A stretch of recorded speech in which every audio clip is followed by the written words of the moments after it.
días. Señor les bendiga. Hay algo de lo cual le pedí al Señor, siempre cuando vamos a predicar, pues uno le pide al Señor qué es lo que debemos hablar. Y hay un tema que está muy de moda ahora y es la fe, ¿cierto? Pero una fe que está siendo mostrada de una manera como no corresponde.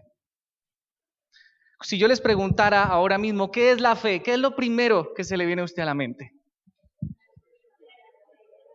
El pasaje de Hebreos 11, donde dice después la fe, la certeza de lo que se espera, la convicción de lo que no se ve.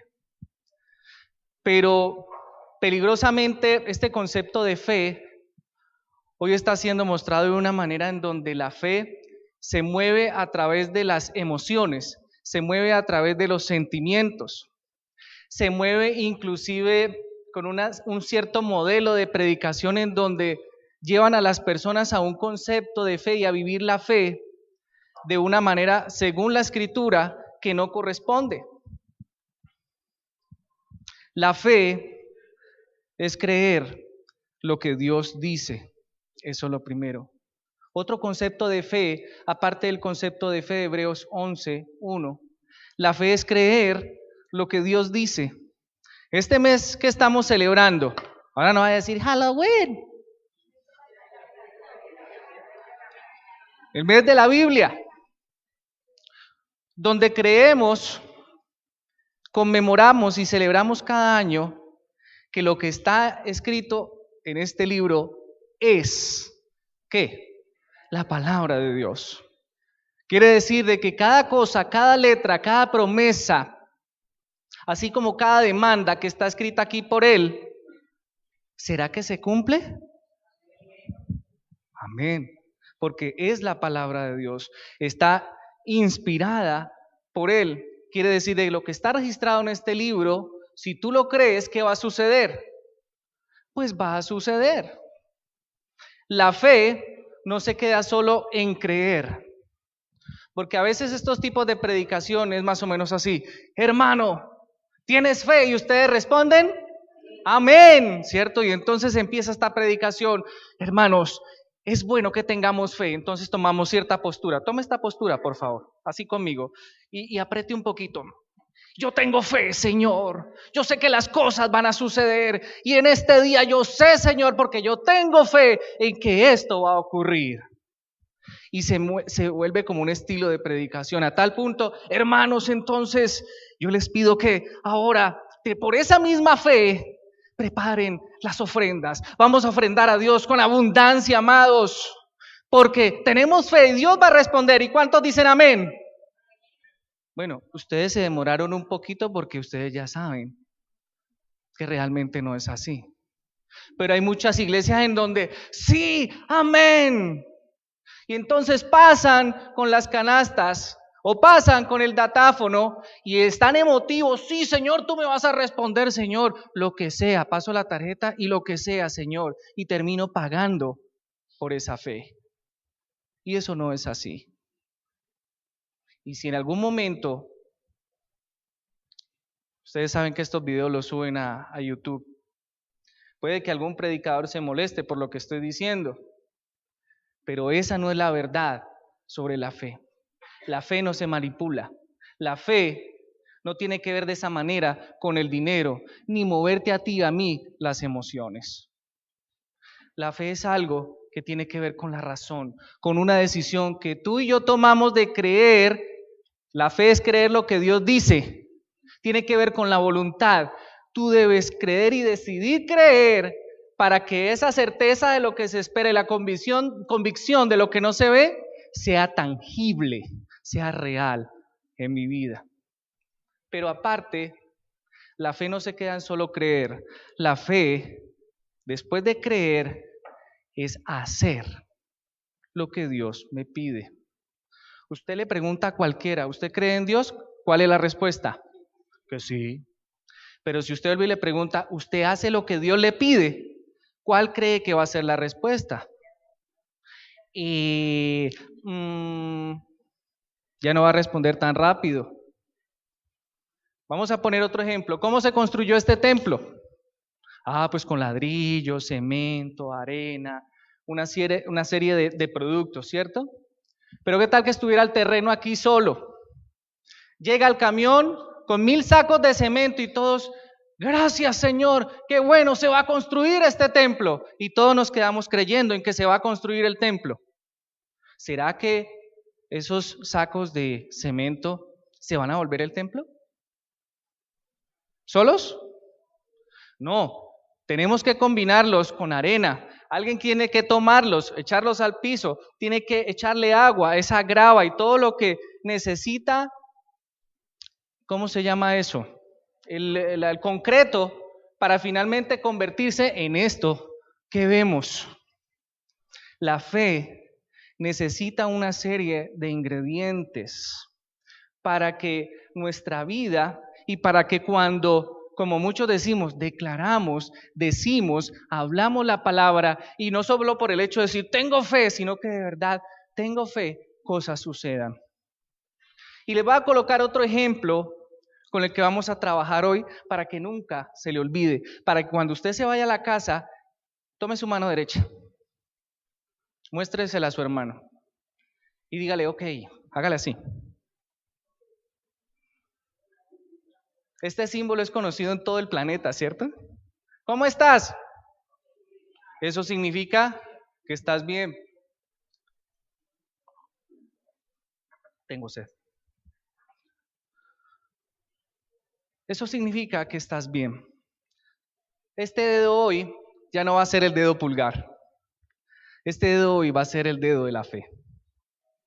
¿De acuerdo? ¿Estamos? ¿Todos tienen su dedo? Ok, todos tienen su fe ahí con usted. Ahora vamos a hacer lo siguiente. Jaime, ven por favor. No. Luisito. Ahí están los apuntes de Luisito. Tu dedo. Pulgar no. Se llama a partir de hoy el dedo de la. Muy bien. Yo te voy a pedir el favor, Jaime. No quédese con el dedo así. Que tomes con ese dedo y solo con ese dedo este micrófono. Dale pues. No, trampa no. No me lo puede enganchar así. El dedo solo, el dedo de la fe, debe tomar ese micrófono. ¿Hay manera? Ustedes intenten con el dedo ahí como lo tiene agarrar algo. Tome algo con ese dedo. No, ahí lo estás prensando con los otros dedos. Trampa, hermano. Le haga trampa a la fe. Gracias, hermano. ¿Vamos entendiendo? Esto no es un tema solo de emociones. No pienses, pero es que a ustedes a veces no le preguntan, pero venga, es que yo tengo una fe y yo creo a lo que Dios dice, yo tengo fe. Pero ¿no le ha pasado que con toda esa fe no vienen las respuestas a nuestra vida? Bueno, y si tiene tanta fe, ¿qué pasa? ¿Por qué esas cosas? ¿Por qué lo que yo pido en oración a Dios muchas veces no se hace tangible? Aquí dice, todo lo puedo en Cristo que me fortalece. Tengo fe, eso puede ser posible. Pero vamos a revisar que esta mano, esta fe, para que pueda tomar lo que Dios nos da en la Escritura, necesita ¿qué? Coja su mano otra vez, el resto de los dedos. Y vamos a trabajar 4 palabras para que memorices hoy, que tiene que ver, inician todas con P. Este es el dedo de la fe y estas 4 dedos, cada uno de ellos va a empezar con la letra P. Así como alguna vez en un sermón, ¿recuerdan cuando hablábamos el A, E, I, O, U de los hábitos del Señor? ¿Lo recuerdan? Es una manera para que no olvidemos y para que cada vez que estemos en nuestra casa y miremos nuestra mano, nos acordemos de cuál es la verdadera fe. Pero antes de entrar en calor con el tema, necesitamos hacer otro filtro. Vamos al Salmo 139. Vamos a hacer un filtro rápido de nuestros corazones. Vamos a mirar qué dice la palabra antes de ver esos dedos de esa mano, vamos a hacer un filtro. Un filtro que el rey David tenía muy claro por quién él era. Salmos 139, versículos 23 y 24. Esa fe y esa fe poderosa no es solo porque yo digo que tengo fe, sino que vamos a ver qué sucede como lo hizo David. Dice Salmo 139, 23 y 24. Examíname, oh Dios, y conoce mi corazón. Pruébame y conoce mis pensamientos. Y ve si hay en mí camino de perversidad. Y guíame en el camino eterno. Filtro. Examíname, oh Dios, y conoce mi corazón. En este momento el Señor va a escanear a cada uno de los que estamos aquí. El Señor está pasando el escáner. El Señor te está examinando hoy, ahora mismo, a ti y a mí. Y Él va a encontrar y va a hallar en tu corazón lo que muchos de los que te rodean no saben que tú tienes, que Él sí sabe que tú tienes. Dice, pruébame y conoce mis pensamientos. ¿Qué pasa cuando el Señor a ti y a mí nos pone a prueba? Estamos felices, ¿cierto? ¿Cómo son nuestras reacciones cuando somos probados? Saltamos de alegría y saltamos de gozo y salimos al patio de nuestra casa y le decimos, Señor, pruébame más, que estoy feliz. Muchas veces en esas pruebas sale lo que realmente somos nosotros, lo que hay en nuestro corazón. Inclusive a veces nosotros mismos nos asustamos de ver las cosas que salen de nosotros mismos. Y dice el 24, y ve si hay en mí camino de perversidad. Le voy a hacer una pregunta fea. ¿Hay usted y hay en mí camino de perversidad? Amados, este tiempo y las mañanas cuando nos reunimos es para considerar seriamente las Escrituras.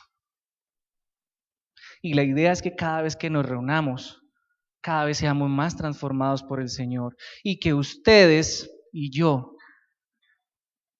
seamos sinceros respondiendo a Dios conforme lo que la palabra nos dice. Y ve si hay en mí camino de perversidad. David sabía que en su corazón había camino de perversidad. Todos sabemos la historia de David, un hombre conforme al corazón de Dios, pero un hombre que fue perverso en algún momento, que fue tremendo.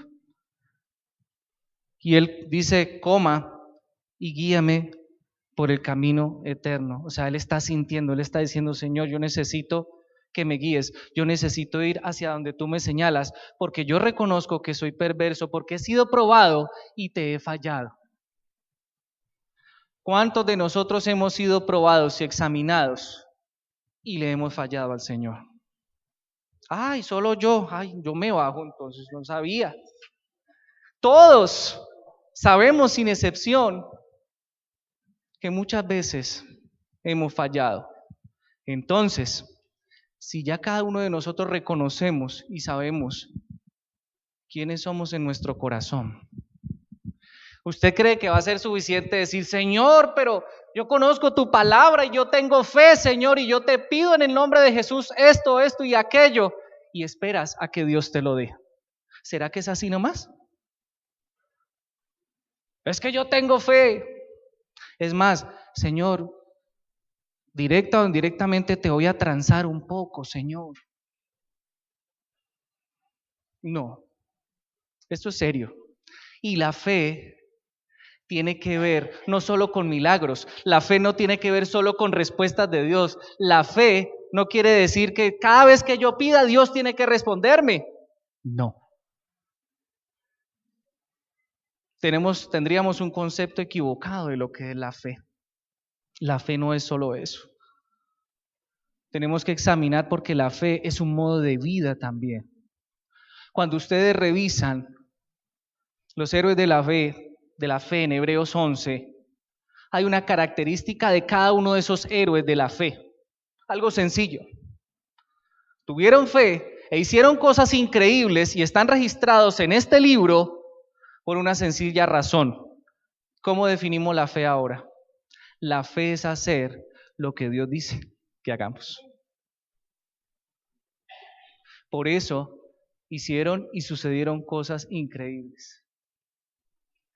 Yo les pregunto, ¿ustedes y yo queremos que sucedan cosas no solo creíbles, sino increíbles en nuestra vida?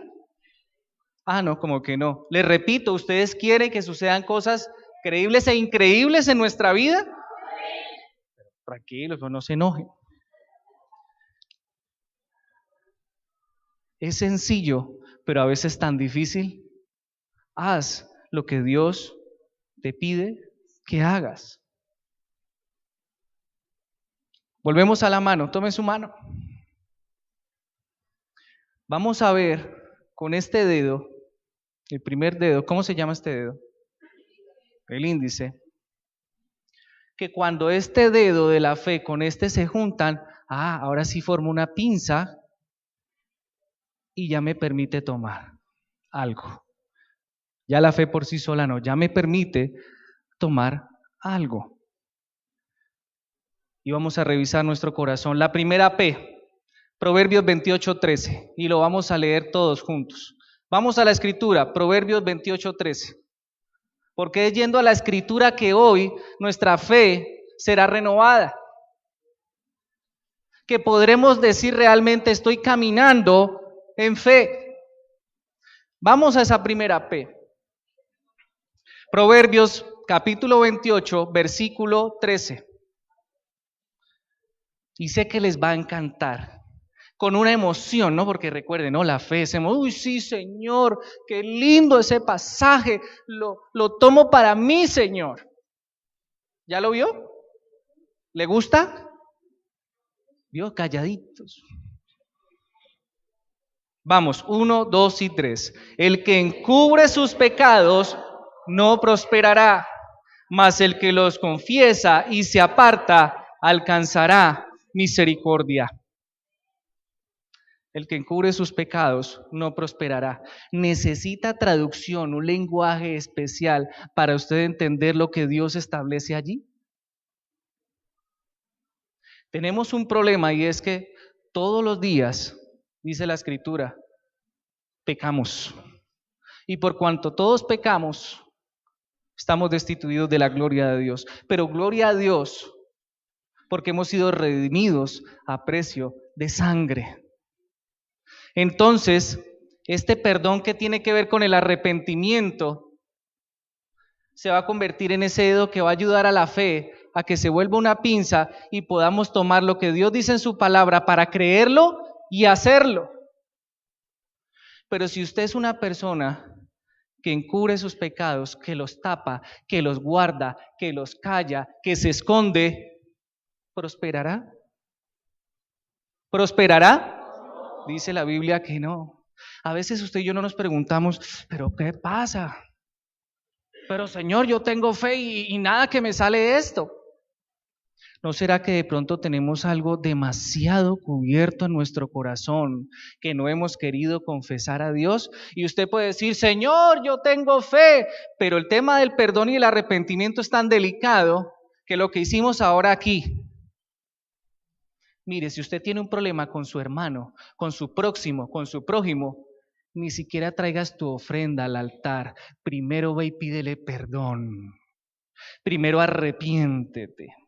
Y luego que lo hagas, entonces ven y trae tu ofrenda. Entonces, pastor, devolvamos todas las ofrendas de hoy y los diezmos, ¿cierto? ¿Cómo es posible? Porque he sido testigo, no solo en mi iglesia, sino en otras, con donde he podido pasar, pero hablemos de mi iglesia, de hermanos que yo sé que yo los veo y pasan y se miran con el ojo rasgado. Pero esos mismos hermanos podemos decir, Señor, yo tengo fe, ¿por qué no me respondes? Y el Señor dice, arrepiéntase, para que esta fe junto con este dedo empiece a tomar lo que usted me está pidiendo. ¿Qué de los padres? ¿Qué de los esposos? ¿Qué de los hijos? ¿Quieres prosperar? Vas a tener que confesar a Dios. ¿Quieres ver la respuesta? ¿Quieres tomar la promesa de Dios? ¿Qué tal yo con este dedo así? Sí, yo tengo mucha fe, pero ¿cómo me llevo ese vaso de agua a la boca? Yo necesito estar a cuentas con Dios y con mi próximo todos los días para que mi fe empiece a ser tangible y diga, tengo sed, entonces puedo tomar el vaso y hacer esto. Es un hecho, es una acción, es una acción. Esto no es un sentimiento, decidí, gracias a estos dos dedos, que puedo hacer esto. ¿Me están entendiendo? Con la gráfica respecto a lo que es la fe de una manera tangible, por eso les decía, con la mano para que se la lleven puesta. No solo sea ok, sino esta va a ser mi fe de hoy en adelante y va a ser mi actitud, una actitud de perdón y de arrepentimiento, porque Dios no es poderoso por los milagros, ¿sabía?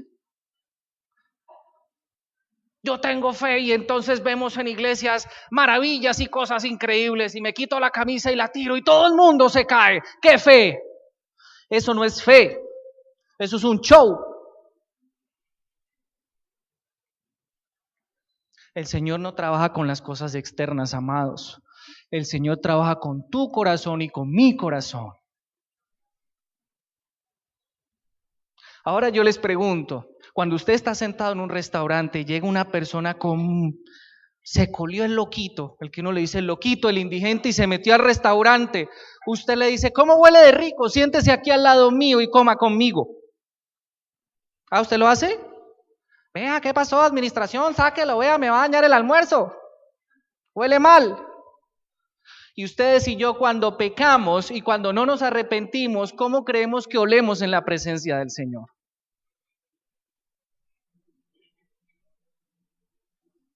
Ay, los veo muy serios, me estoy pasando, ¿cierto, amados? Me estoy pasando. Pero es que el Señor dice, cuando Él venga, ¿hallaré fe en la tierra?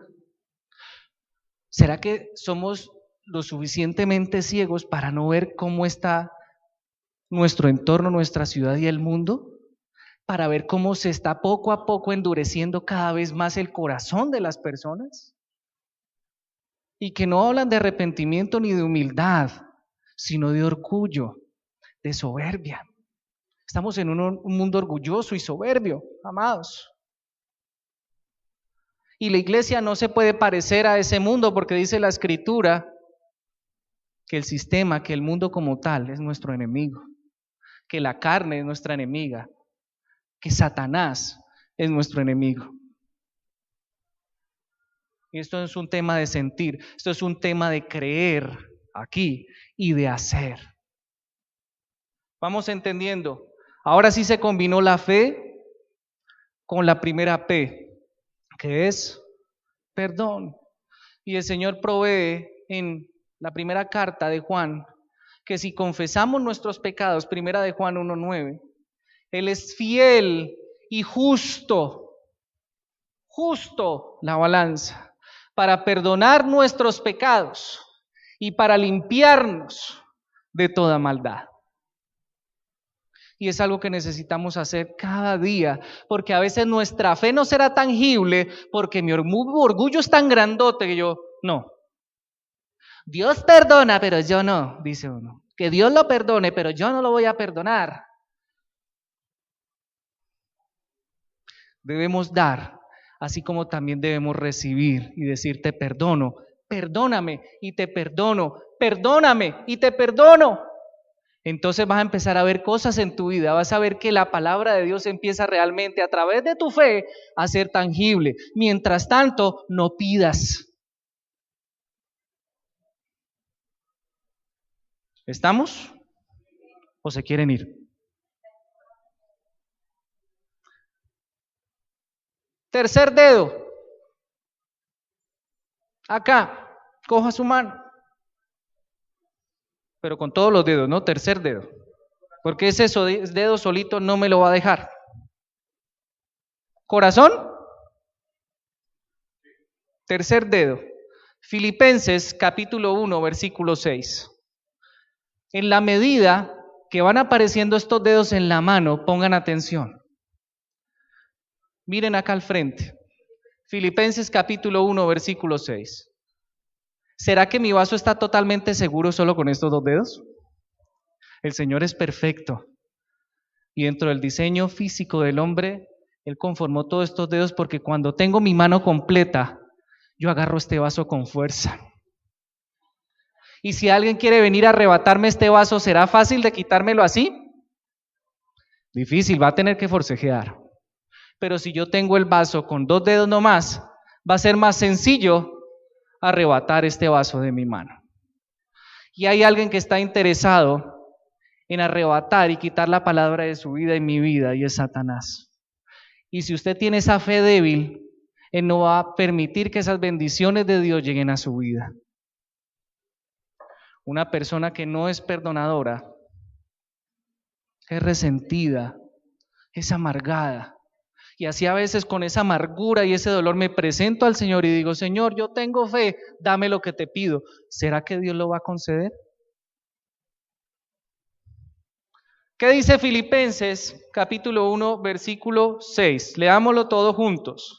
Estando persuadido de esto, que el que comenzó en vosotros la buena obra, la perfeccionará hasta el día de Jesucristo. ¿Cuántos creen esta palabra? Muy bien. Ahora, ¿cómo hacemos que esa palabra sea tangible en nuestra vida? Esta segunda P es la P de propósito. Propósito.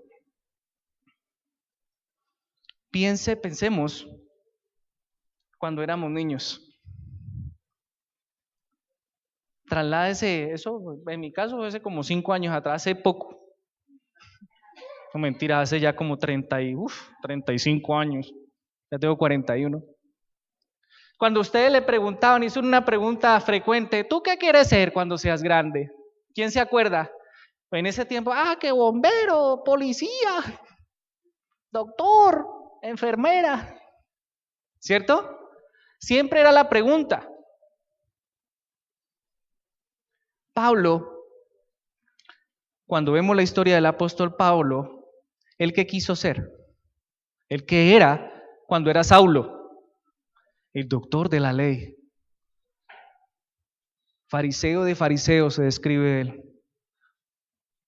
Un hombre de doble nacionalidad, un hombre que no solo que tenía varios idiomas, un hombre preparado.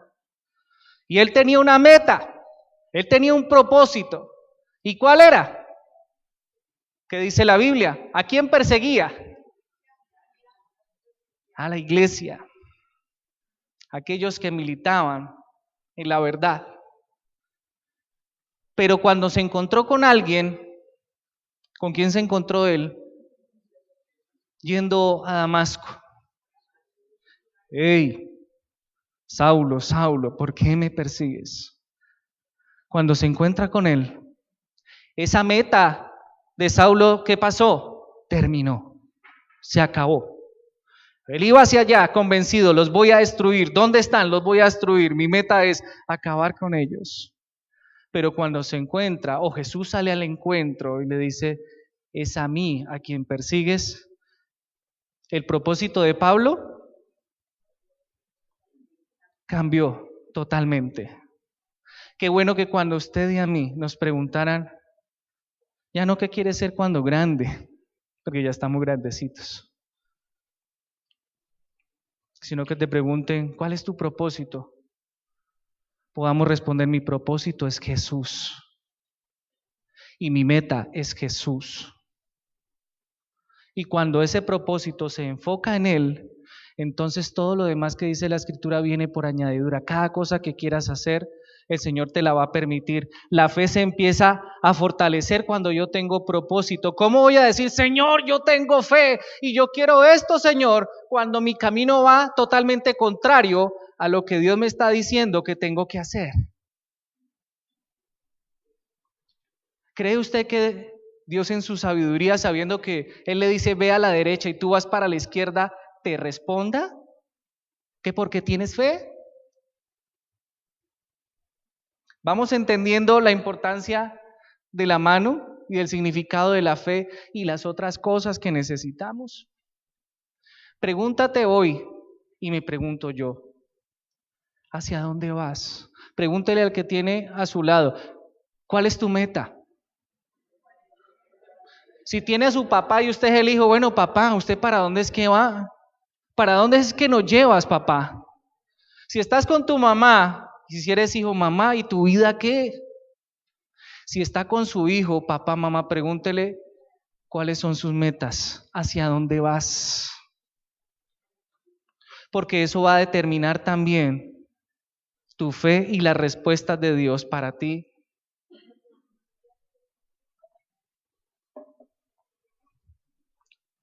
¿Qué es lo contrario a propósito? El antónimo: desilusión, desinterés, irreflexión, ligereza. De estas palabras desilusión, desinterés, irreflexión y ligereza, ¿le suena alguna familiar? ¿O la puede ver usted reflejado en alguien? ¿Cómo es la juventud de hoy? Normal, dicen. Y ven que alguien se está desangrando. Ay, ve. ¿Por qué tantos jóvenes hoy se suicidan? Precisamente por la carencia de esa palabra, propósito.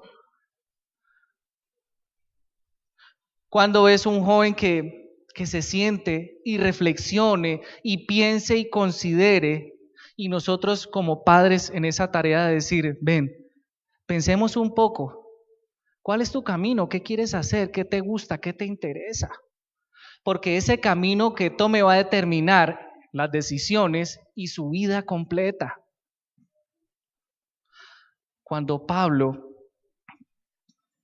Saulo dejó de ser Saulo y se convirtió en Pablo, él dijo, todas las cosas que yo creía que tenía y el propósito mío, lo estimo como basura por Jesucristo. Cuando tú y yo caminamos conforme al propósito de Dios, cuando yo tengo mi propio mapa de mi vida, pero decido tomar el mapa de Dios y ponerlo encima de mi propio mapa y decir, Señor, indícame tú, le pregunto, ¿será que Dios no le va a responder a usted? Ahí sí le va a responder. En concordancia a que ya no va hacia el lado contrario, sino que vamos hacia dónde, ¿hacia quién? Hacia Él. Entonces mi mano se fortalece más, el dedo de la fe y la mano empieza a tomar más fuerza. Ay, sí, tenían frío.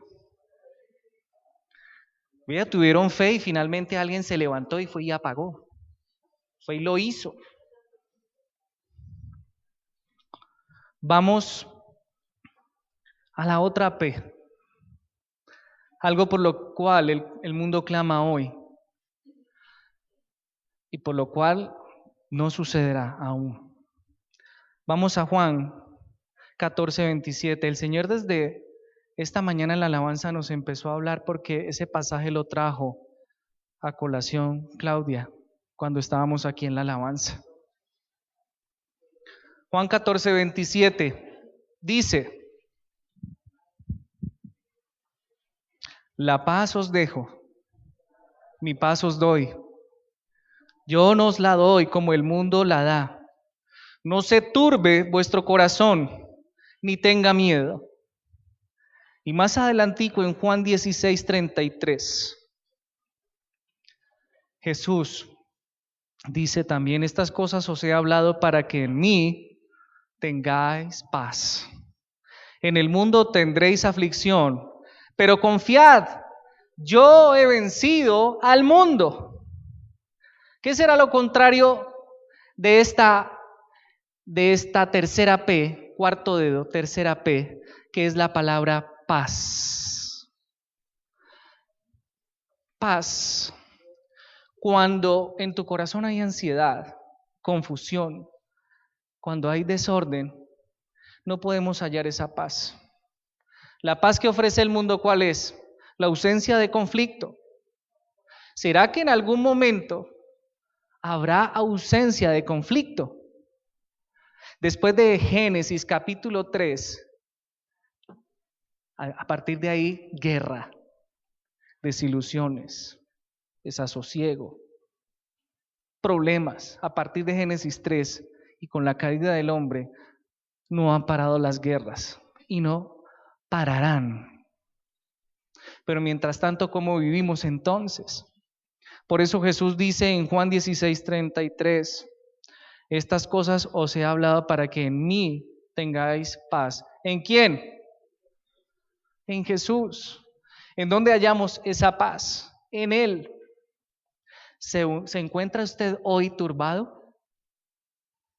¿Saben una cosa? La guerra, lo contrario a la paz, trae miedo, trae temor.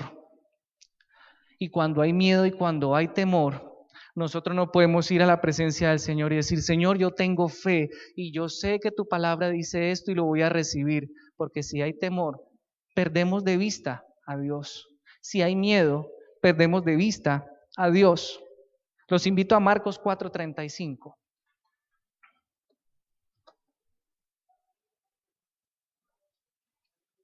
Marcos capítulo 4. Versículo 35.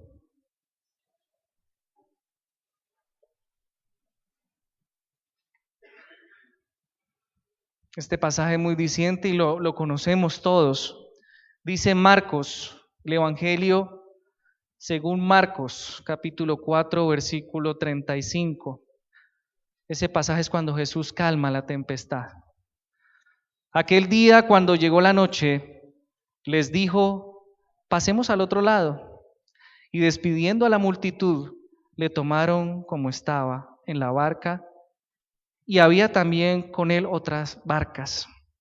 Pero se levantó una gran tempestad de viento y echaba las olas en la barca de tal manera que ya se anegaba. Y él estaba en la popa durmiendo. ¿Quién es él? Jesús. Estaba durmiendo en la popa, durmiendo sobre un cabezal, y le despertaron y le dijeron, Maestro, ¿no tienes cuidado que perecemos? Mire, esto nos pasa a nosotros todo el tiempo. Hay situaciones en nuestra vida. Usted se imagina en un mar, en una barca, en una tempestad. Ustedes han visto las películas o si han tenido la experiencia de subirse a una lancha o un barco. Un mar picado, que uno ve como 3 o 4 metros se levantan y ya eso se va a venir encima y lo va a hundir. Si eso se ve horrible en un crucero, en un barco grande, o como podemos verlo en algunas películas. ¿Cómo creen ustedes que ellos iban en una barca? Y viendo esas olas, ¿cómo sería el susto? Pero qué interesante con todo ese movimiento y con todo este sacudido de una tormenta, vientos fuertes, tal vez truenos y esas olas. ¿Y dónde estaba Jesús? Tranquilo. ¿Y cómo estaban los discípulos? Muertos del susto. Pero yo me imagino, pero mira nosotros cómo estamos, despertalo, mira este tan fresco, nos vamos a morir, que haga algo. Y muchas veces nos encontramos en nuestra vida que Jesús también está recostado y está durmiendo. Y nosotros en plena tormenta y pedimos al Señor, ayúdanos. Y a veces usted no dice, pero el Señor como que no me escucha. Parece que está callado. ¿Qué se hizo? ¿Será que me dejó? No, Él está allí. Pero ¿qué tenemos que hacer? Versículo 39. De ahí mismo de Marcos 4. Y levantándose reprendió al viento y dijo al mar, calla, enmudece. ¿Ustedes se imaginan esos sonidos, ese estruendo? ¿Cómo es una guerra? ¿Muda? Las batallas son de bombas y granadas y balas y en la guerra en sí, el solo ruido, cuando usted escucha un par de tiros, ¿usted qué hace? Al suelo, ahí mismo están dando balas. De una le da miedo, solo con el estruendo. La guerra en nuestro corazón es estruendosa. tanto que no nos deja escuchar la voz del Señor. Y tenemos que, como Jesús hizo a veces a nuestra propia mente, decirle, calla, enmudece, para poder tener paz. Y bueno, y si hay que despertar al maestro, Señor, no más, si no es contigo yo no puedo. Pues despiértelo, si usted cree que está durmiendo, pero Él está allí. Tenemos que decir como el maestro, calla y enmudece, y cesó el viento y se hizo grande bonanza, tranquilidad. A veces le damos rienda suelta a la loca de la casa. ¿Quién es la loca de la casa? No va a pensar en un familiar o en algo, no, la mente. Cuando le damos rienda suelta a la loca de la casa, es bien bullosa y todos los días está diciendo cosas y pensando cosas, y cuando uno menos piensa, termina caminando hacia donde la loca le dice. Y vamos fallando en la otra P, el propósito. Y la loca dice, es la derecha y el Señor es la izquierda, pero vamos por donde dice la loca. ¿Estamos viendo que la fe no es un mero sentimiento? La fe debe ir acompañada. Esta P, ¿cómo se llama? Perdón, arrepentimiento. La segunda, un propósito. La tercera, paz. Te pregunto y me pregunto en esta mañana, ¿tienes tú paz? ¿Tienes tu paz internamente?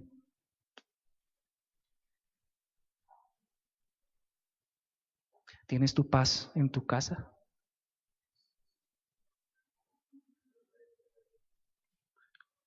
¿Por qué regaña a Luisito a Validia? Nos damos cuenta, amados, si nuestro corazón está perturbado, si en mi corazón hay confusión, si en mi corazón está ansioso, difícilmente esto va a ser tangible en mi vida. Ahora, esa paz que el Señor nos da es que no importa la tormenta que nos esté rodeando, la circunstancia, en Él vamos a estar tranquilos, en Él.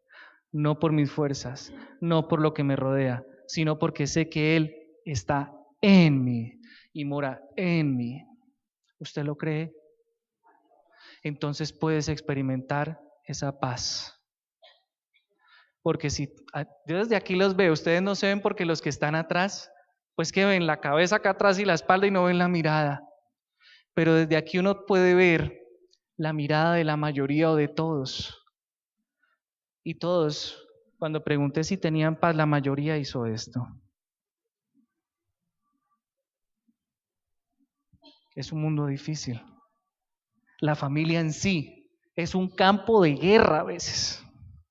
El trabajo es una batalla. Pues independientemente de lo que suceda, debemos aprender a vivir con esa paz que Él nos da. Mi paz os dejo, mi paz os doy, no como el mundo se las da. Entonces yo cojo estos elementos con la fe y ya estoy más seguro y tomo agua. Tengo sed. La mera fe, con la mera fe no podría tomar agua, no podría llevarme, no podría saciar mi sed. Solo con decir, Señor, yo tengo fe. Ay, el hermanito, mire, él camina en fe, él dice que tiene fe. ¿Y cómo vives? Última, la mano completa, la última P.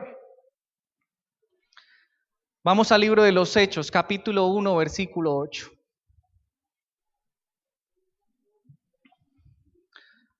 Al libro de los Hechos, capítulo 1, versículo 8.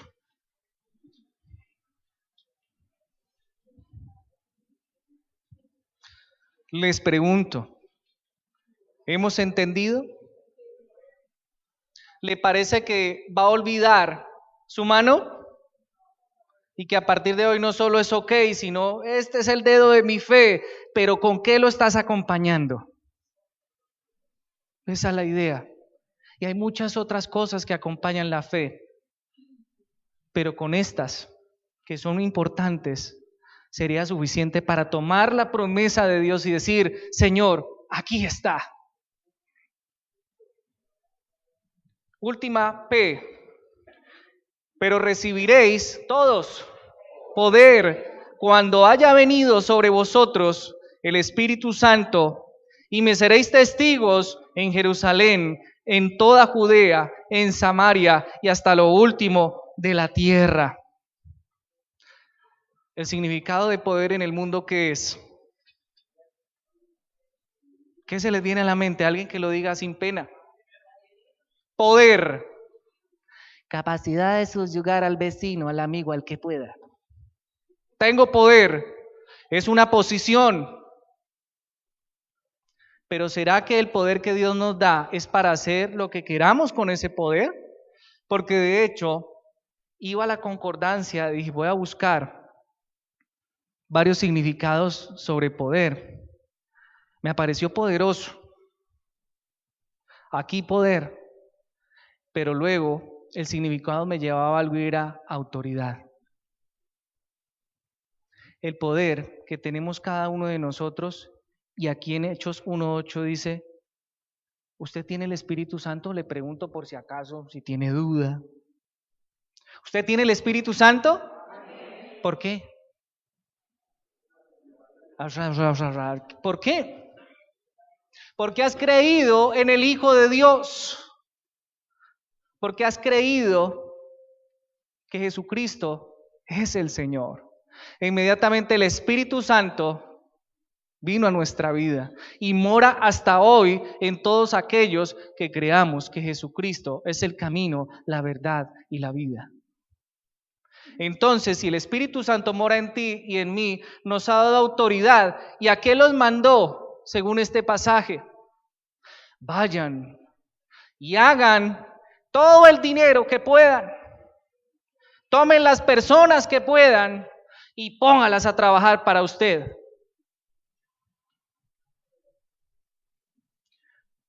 Usted quiere y yo quiero ver cosas increíbles y cómo la fe en acción se mueve en mi vida. Yo tengo que tomar ese poder que no es mío sino de Dios e ir a otros y llevar la verdad del Evangelio, las buenas nuevas, que Jesucristo es el Señor. Y esa autoridad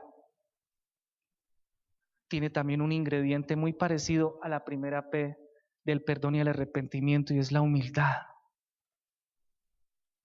Y se los voy a demostrar con la palabra. Lucas 10. Vamos a ver un ejemplo en donde se reúnen prácticamente todos estos elementos de la mano y a ver lo que sucedió allí en ese pasaje. Lucas 10. Vamos a Lucas 10, versículo 17.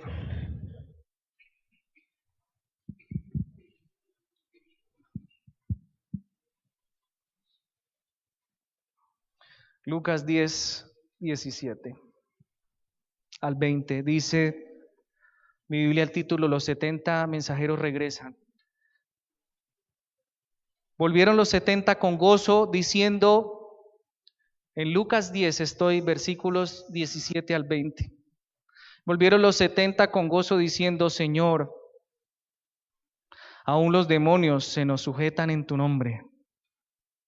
Y les dijo, yo veía a Satanás caer del cielo como un rayo. ¿Cómo les parece, no? Ustedes sujetan demonios, pero yo veía al mismo diablo caer del cielo. 19, aquí os doy potestad de hollar serpientes. Otra vez potestad, autoridad de hollar serpientes y escorpiones y sobre toda fuerza del enemigo, y nada os dañará. ¿Y qué dice el 20? Leámoslo juntos. Pero no os regocijéis de que los espíritus se os sujetan, sino regocijaos de que vuestros nombres están inscritos en los cielos. Hoy en día se le da una importancia increíble al milagro. Y entonces está otra vez la tarima y el espectáculo. Vamos a echar fuera demonios. ¿Quién tiene fe? Y wow, y tú terminas pagando por ese show. Y el Señor dice, según este pasaje, ¿usted cree que eso es lo más importante? ¿Que se sujetó a un demonio y que lo pudo sacar? Más importante es que crean en mí. Más importante es la conversión en el corazón de cada uno. ¿Recuerdan ese pasaje? ¿Quién me recuerda en dónde está? De ese hombre del centurión que tenía a uno de sus siervos enfermo, ¿lo recuerdan? Centurión romano. Y era un hombre que tenía autoridad, pero dice que trataba con amor a aquellos que le servían. Y estaba preocupado porque uno de sus siervos estaba enfermo, estaba a punto de morir. Y entonces le dice a uno de sus empleados, los cuales tenía a cargo, vayan y dígale al Señor que... Lucas 7, gracias, para que lo veamos con nuestros propios ojos. Mire su palabra, Lucas 7, que tiene que ver también con esta mano y con una actitud de fe. No solo el centurión romano dijo, es que yo tengo fe y él se va a sanar. No, miren la postura y miren lo que nos enseña este pasaje. Voy a leerles del 7 en adelante y síganme en la lectura, por favor. Después que hubo terminado todas sus palabras al pueblo que le oía, entró en Capernaum, y el siervo de un centurión, a quien éste quería mucho, estaba enfermo y a punto de morir. Cuando el centurión oyó hablar de Jesús, le envió unos ancianos de los judíos rogándole que viniese y sanase a su siervo.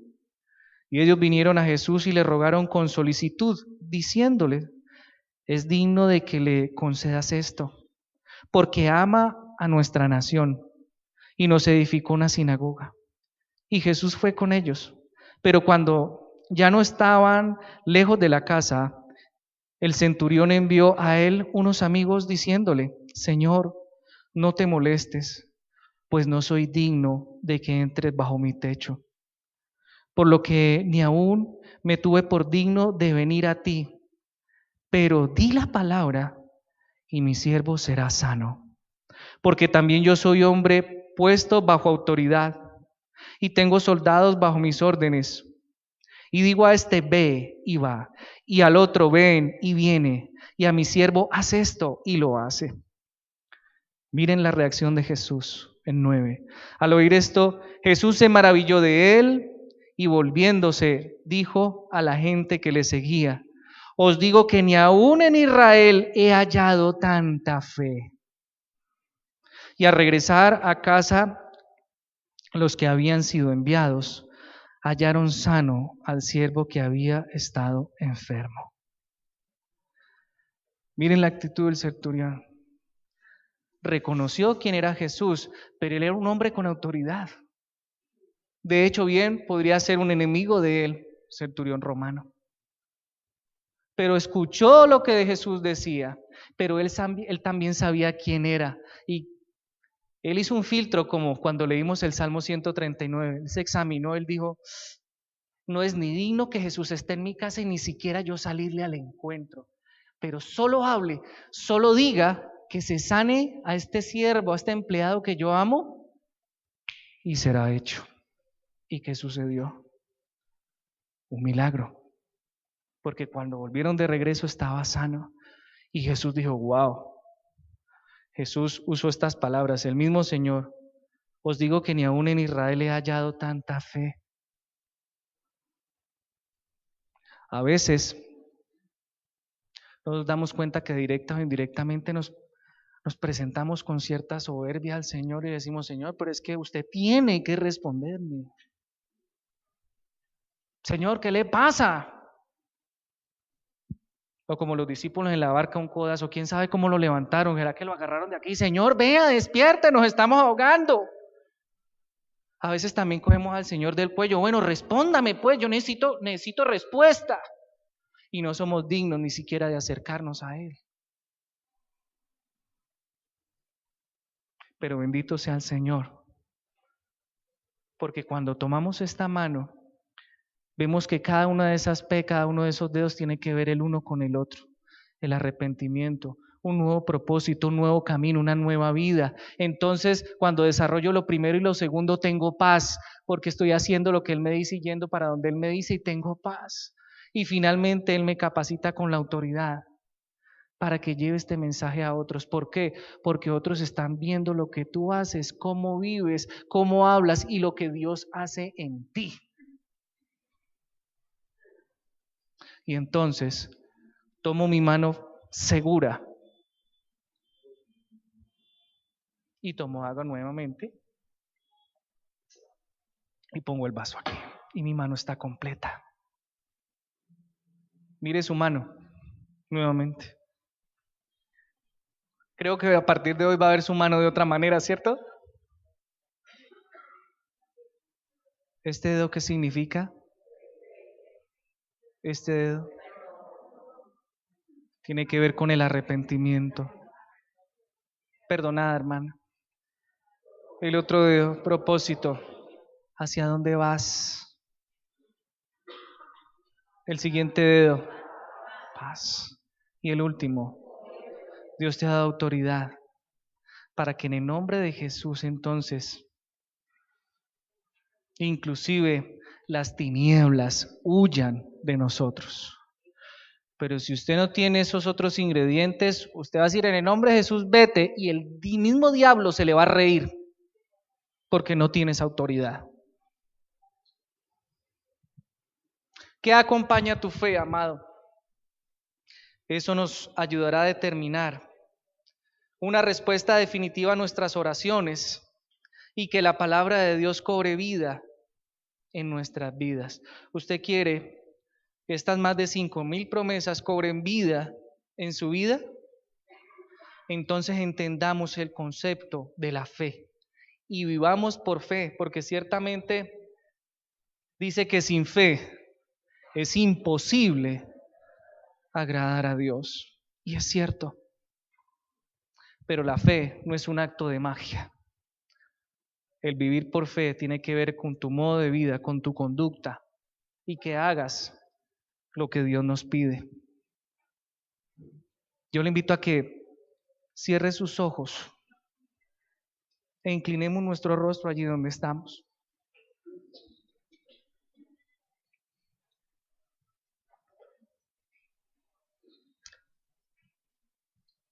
Y reflexionemos y pensemos seriamente en lo que el Señor nos plantea.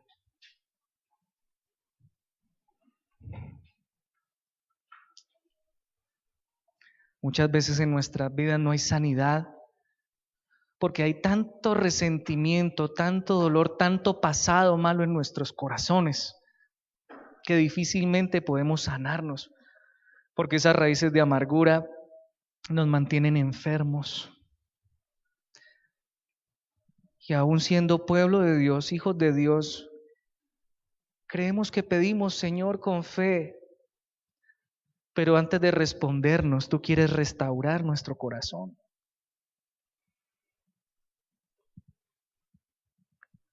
Mi Señor y mi Dios, ¿cuántos de nosotros necesitamos ser perdonados?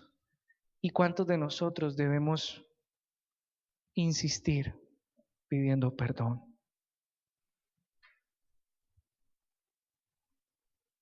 Queremos presentarnos, Señor, con y en verdad delante de tu presencia, Señor,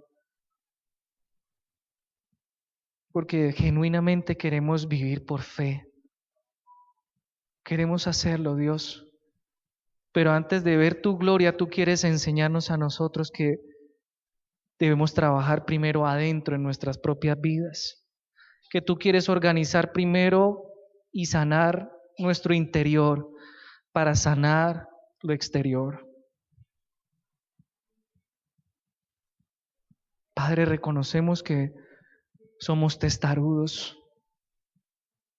Reconocemos que a veces tu palabra nos pasa derecho, Señor, y decimos, eso no es conmigo, es con la persona que vivo. Eso no es conmigo, esto debería haberlo escuchado tal persona. Esto no es conmigo, es para todos los que están aquí, menos para mí. Pero no es cierto, es un engaño del mismo diablo. Porque lo que Dios nos da es para cada uno de nosotros sin excepción.